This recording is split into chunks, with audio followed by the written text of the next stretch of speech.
Family మొత్తం shift అయిపోయారు bro Hyderabad? లేదు, మా అమ్మ నాన్న అక్కడే ఉంటారు, నేను మా వైఫ్ ఇక్కడ పుప్పాలు కూడా, మా చెల్లి మా బావ నిజాంపేట. ఇల్లు ఏమన్నా ఇంకా కొనుక్కున్నావు ఇంకా కొనలేదు? ఇంటికి డబ్బులు కట్టా, ఒక 40% పేమెంట్ చేసిన, 60% ఉంది. ఆ 60% తెచ్చి సినిమా పెట్టా. ఇప్పుడు ఇదంతా అయిపోతే అవుతుంది, లేదంటే కొంచెం నిదానంగా అవుతుంది. నిదానంగా అంతే. ఎక్కడ హైదరాబాద్లో తీసుకున్నావు? హైదరాబాద్లోనే. ఇంకేంటంటే ఒకప్పుడు ఫన్ బకెట్ ఆ వీడియోస్ చేస్తున్నప్పుడు మహేష్కి, ఇప్పుడు మహేష్కి ఏం సంపాదించుకున్నాడు ఈ జర్నీ మొత్తంలో? డబ్బులు బాగా సంపాదించుకున్నా.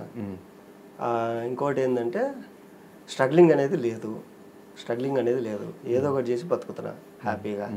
ఇంకోటి ఏంటంటే నా లైఫ్లోనే పెద్ద రిస్క్ తీసుకున్నా, ప్రొడ్యూసర్గా, హీరోగా, అసలు మొత్తం అన్ని రకాలుగా ఇంకా నేనే దిగిపోయి ఒక పెద్ద రిస్క్ అయితే తీసుకున్నా. ఈ రిస్క్ నాకు ఇప్పుడు వచ్చిందని చాలా హ్యాపీ. అంటే నీకు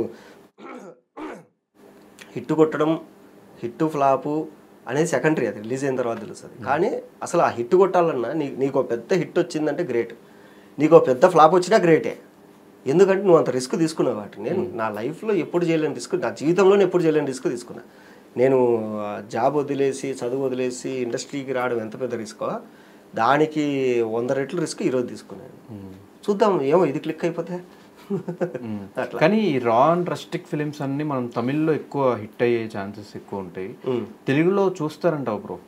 పుష్ప రా అండ్ రస్టిక్కే, దసరా రా అండ్ రస్టిక్కే. బట్ వాళ్ళు స్టార్డమ్ ఉన్న హీరోస్ కదా, కొత్త వాళ్ళు చేస్తున్నారంటే చూస్తారా? ఒక స్టార్ హీరోనే ట్రై చేశాడు, కొత్త వాళ్ళు ఎందుకు ట్రై చేయము? ఇప్పుడు అనంతపురం అనే సినిమా ఉంది, కలర్ స్వాతిది, అది రా అండ్ రస్టిక్, మన వాళ్ళకి బాగా నచ్చింది, అదే మనం దిద్దాం అంతే.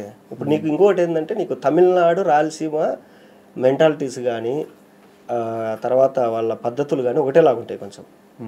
ఎందుకంటే మనం కొంచెం ఇటు సైడు అంటే తెలంగాణ ఎఫెక్ట్ కన్నా మాకు తమిళనాడు ఎఫెక్ట్ ఎక్కువ ఉంటుంది. సో నాకు అనిపించింది, ఇది ఫస్ట్ సినిమా ఎక్స్పెరిమెంట్ తీయకూడదు, అందరికీ నచ్చేది తీయాలి, అందరికీ నచ్చే ఎంటర్టైన్మెంట్ తీయాలి, మనము ఎక్స్పెరిమెంట్ అనేది అసలు పోకూడదు.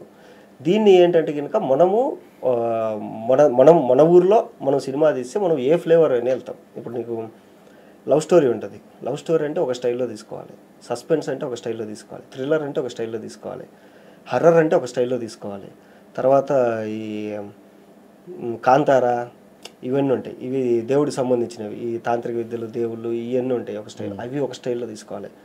కమర్షియల్ సినిమా ఒక లెవెల్ ఉంటుంది. సో నేను ఏది తీయగలను అంటే నాకున్న బలం ఏంది. ఇప్పుడు నేను వెళ్ళిపోయి నేనేదో నాణ్యన్నలాగా, సిద్ధార్థలాగా లవర్ బాయ్ అయిపోదాము అంటే నాకు రాదు. ఎందుకంటే నాకు కష్టం అది కొంచెం. నాకున్న అబిలిటీ ఏంటి, సో నేను మొరట్టుగా అయితే చేయగలను, సో మొరట్టుగా తీద్దాం అని చెప్పి అదే సినిమా తీసిన. అంటే ప్రొడ్యూసర్స్ ఖర్చు పెడతారని తెలుసు, ఎక్కడ కొంచెం తగ్గించుకోవాలని చూసుకుంటారని తెలుసు. కానీ నేను మీ షూటింగ్ టైంలో జరిగిన కొన్ని ఇన్సిడెంట్స్ నేను విన్నది ఏంటంటే, ఒక టీ షాప్ దగ్గర షూట్ జరిగితే ఆ టీ షాప్ వాడినే యాక్టర్గా పెట్టేసి వాడితోనే షూట్ చేస్తారని విన్నంత. అలాగే చాలా వరకు అట్లయినాయి, ఒక థియేటర్లో షూట్ చేసినా థియేటర్ ఓనర్నే పెట్టేసినాం.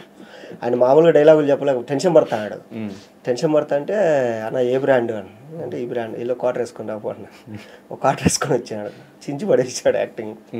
అంటే మన దగ్గర ఉన్న దాంట్లో మనం ఏం చేయగలం అంతే. ఎంత ఉంటుంది బడ్జెట్ ఈ ఫిలింకి? సుమారుగా అయింది బడ్జెట్, దగ్గర నీకు ఇది 1-2 మధ్యలో అయింది. ఎంత అనుకున్నావు బ్రో స్టార్టింగ్ నేను నా దగ్గర ఒక 50 లక్షలు ఉండే, 50 లక్షలు ఇస్తాం అనుకున్నా, అది చినిగి చాట్ అయ్యింది, పెద్దదైంది, ఆల్మోస్ట్ ఒక 3 times ఎక్కువ అయింది దానికంటే. సేమ్